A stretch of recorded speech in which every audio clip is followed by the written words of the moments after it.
Assalamualaikum warahmatullahi wabarakatuh.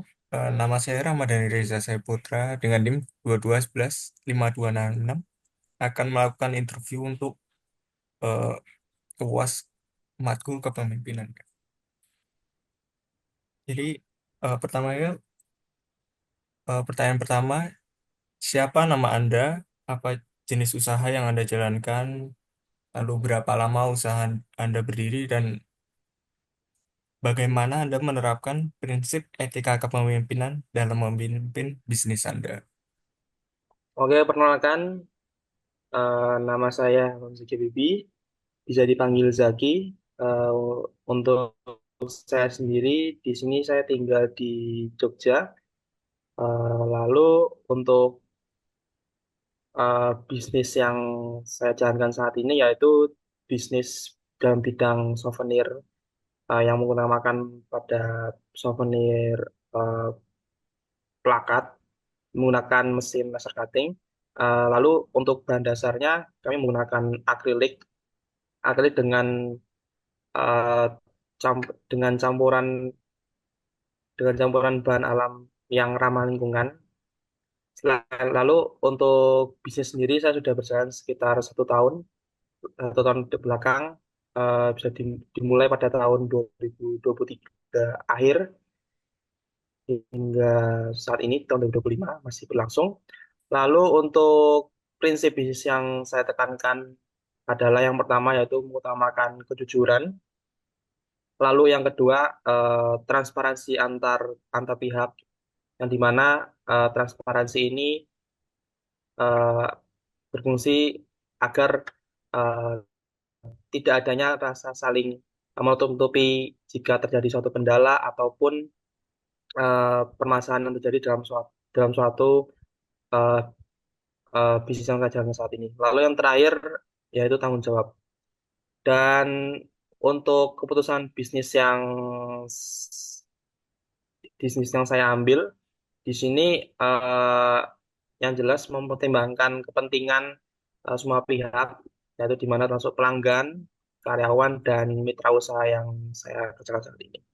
Lalu untuk ketika ada konflik, eh, misal dalam dalam tim Anda atau sesama mitra bisnis, itu strategi utama apa yang digunakan untuk manajemen konflik itu?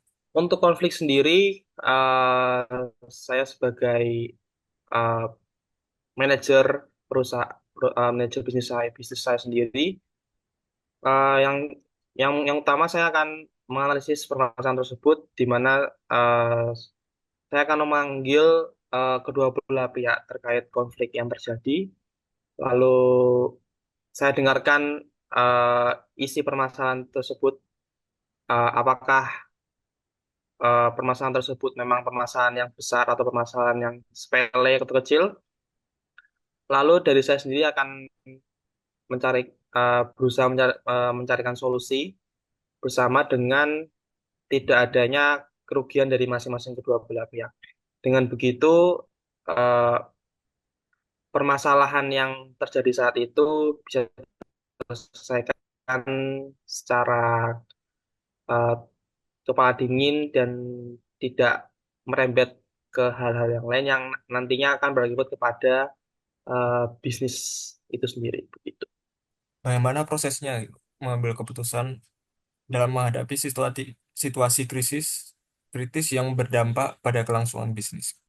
Untuk situasi kritis eh, yang mungkin akan saya ambil contoh situasi krisis di sini adalah jumlah produk yang kita produksi tidak sesuai dengan permintaan pelanggan. Eh, pada suatu ketika, pada suatu kasus tersebut, di mana kebutuhan produk, kebutuhan produk yang diinginkan pelanggan itu sangat banyak, dan pada saat itu terjadi chaos atau krisis krisis bahan krisis bahan bahan material dan kekurangan sumber daya, yang dimana pada saat itu ada beberapa anggota dan dari saya sendiri juga sedang nyambi melakukan suatu kegiatan lain dan itu sempat tidak terhandle sama sama sekali dan akhirnya saya alihkan ke asisten saya.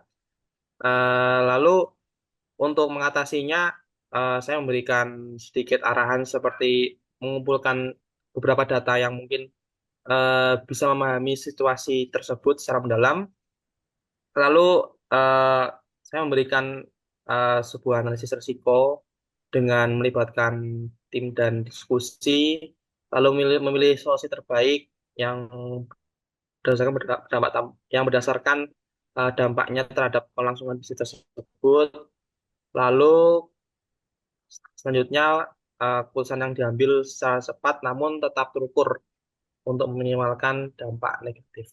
Mungkin kurang lebih seperti itu sih untuk kasusnya. Untuk memastikan koordinasi yang efektif dalam organisasi untuk mencapai tujuan bisnis, bagaimana cara Anda memastikan koordinasi yang efektif dalam organisasi untuk mencapai tujuan bisnis yang telah ditetapkan? Untuk mencapai koordinasi yang efektif dan efisien, kami menetapkan alur komunikasi yang jelas, yang dimana membuat jadi bisnis kami membuat sebuah grup WA dan di situ semua hal-hal yang info info atau info penting lalu update terbaru semua terletak di situ. Lalu untuk pembagian tugasnya juga secara spesifik sudah direncanakan sebelum bisnis ini dibangun. Lalu eh, untuk bisnisnya sendiri, kami menggunakan teknologi seperti software manajemen manajemen proyek sebenarnya untuk memantau proses kerja. Dengan begitu dapat apa ya memudahkan memudahkan kami-kami ini yang mungkin ada ada kegiatan di luar bisnis tersebut bisa memantau dari jauh begitu sih. Jadi tidak langsung, tidak perlu apa ya, jadi bilang tidak tidak harus datang ke lokasi tersebut untuk memantau, namun bisa memantau dari jauh gitu. Jadi eh, kita juga melakukan satunya pengecekan rutin terhadap mesin-mesin yang kita gunakan, lalu melakukan maintenance, lain-lain, lalu melakukan rapat evaluasi setiap akhir bulan untuk memastikan semua pihak sejalan dengan tujuan bisnis begitu. Nah, tadi kan ada apa eh, untuk memastikan memantau itu kan. Lalu bentuk bentuk laporan pertanggungjawaban yang digunakan untuk memantau sama melaporkan itu kayak gimana? Untuk laporan pertanggungjawabannya saatnya kami menggunakan laporan keuangan bulanan, lalu laporan penjualan dan laporan progres tim yang itu semuanya sudah terkontrol dalam suatu divisi masing-masing yang nantinya akan di semua laporan tersebut nanti akan dipresentasikan secara berkala untuk memastikan yang tadi yang di awal saya katakan transparansi, tidak ada hal yang ditutupi dan nantinya bisa juga sebagai bahan evaluasi untuk meningkatkan kinerja tim dalam bisnis tersebut gitu sih. Selanjutnya ada itu apa bentuk reward yang Anda berikan kepada karyawan dan bagaimana reward tersebut membantu meningkatkan motivasi serta produktivitas mereka. Untuk reward sendiri ini kami berikan setiap tanggal-tanggal pentingnya. Contohnya pada ulang tahun bisnis, ulang tahun bisnis yang saya bangun di tanggal Desember 20 Desember 20 Desember dan tepat satu tahun bisnis tersebut dibangun. Nah, pada saat itu eh, tim saya yang bisa apa ya memberikan kontribusi terbaik nantinya akan mendapatkan bonus berupa mungkin kalau saya sebutkan rewardnya terlalu transparan apa namanya bisa nantinya eh, bukan menjadi apa ya ini bisa bisa menjadi apa ya kayak rahasia dari bisnis saya sendiri mungkin tuh rewardnya ada namun rewardnya tersebut bisa memicu kinerja tim yang nantinya eh, apa ya masing-masing pihak bisa memberikan kontribusi yang terbaik agar mendapatkan reward tersebut. Lalu eh, apa ya reward ini nantinya bisa memotivasi apa ya bisa memotivasi untuk meningkatkan kinerjanya kinerjanya dari masing-masing pihak tersebut biar nantinya akan apa ya bisa memiliki peluang untuk berkembang ke depannya. Gitu. Pertanyaan selanjutnya ada bagaimana cara Anda menangani kesalahan atau pelanggaran yang terjadi di organisasi dan apa dampak punishment terhadap kinerja tim secara keseluruhan? Untuk kesalahan atau pelanggaran yang ditangani mungkin dengan pendekatan edukatif terlebih dahulu seperti memberikan arahan dan pelatihan ulang. Lalu jika kesalahannya berulang, kami juga sudah mendapatkan beberapa sanksi-sanksi yang diberikan eh, sesuai dengan pelanggaran-pelanggaran yang dilakukan gitu sih. Jadi nantinya eh, apa, sudah di jadi nantinya eh, kinerja tim bisa lebih apa ya, bisa lebih terjaga. Lalu sanksi dan aturan tersebut sudah disepakati juga sebelumnya eh, sebelum mereka join ke bisnis saya sendiri gitu sih. Dan sudah dibentuk, sudah disepakati juga saat berdirinya bisnis saya juga. Bagaimana Anda menciptakan visi dan misi yang mampu menginspirasi tim untuk bekerja sama mencapai tujuan bisnis? Untuk visi dan misi yang dibangun eh, berdasarkan nilai-nilai perusahaan dan yang disampaikan secara jelas kepada seluruh tim, eh, saya melibatkan mereka dalam perumusan tujuan agar mereka memiliki sebuah tanggung jawab bersama. Dan hal ini akan nantinya akan menciptakan semangat kolaborasi untuk mencapai tujuan bisnis.